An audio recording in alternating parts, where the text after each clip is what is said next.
এগুলো তো আপনাদের তত্ত্ব বিভ্রাট। আমরা আমাদের দেশের পানি ভারতকে দেই নাই।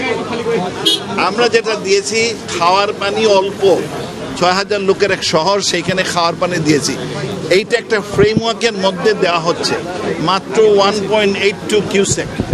আর ইতিমধ্যেই তারা বিভিন্ন টিউবওয়েল দিয়ে পাম্প দিয়ে ওতে বেশি নিয়ে যাচ্ছে। এখন বরং একটা সীমাবদ্ধতার মধ্যে ভারত সরকার এনফোর্স করবে এর চেয়ে বেশি যাতে না নেয়।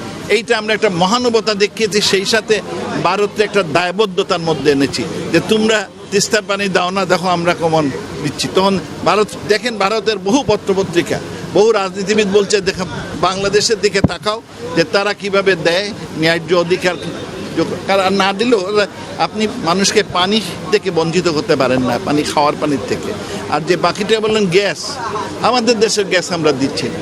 আমরা বিদেশ থেকে যে গ্যাস আনি সেইটা এখানে প্রক্রিয়াজাত করে আমরা বিক্রি করব। আমাদের দেশে মার্কেট অত বড় নাই, আর একটা মার্কেট পেলাম, এটা সুখবর। এইটা দুনিয়া দেখেন, ইউএইতে তারা বিভিন্ন দেশ থেকে মাল এনে সারা দুনিয়া জুড়ে বিক্রি করে, এখানে পয়সা বানায়। আপনার সিঙ্গাপুর দেখেন, তাদের কিছুই নাই, বিভিন্ন দেশের শিপ আসে, তাদের শিপের এই যেটা পোর্টটা ইউজ করে তারা মাঝখানে পয়সা লোটে, আর বাকিরা ব্যবসা করে। আমরা শুরু করেছি রি-এক্সপোর্ট। এটা সুখবর। মাননীয় প্রধানমন্ত্রী ছাড়া এই ধরনের ভালো ডিসিশন কেউ নিতে পারে।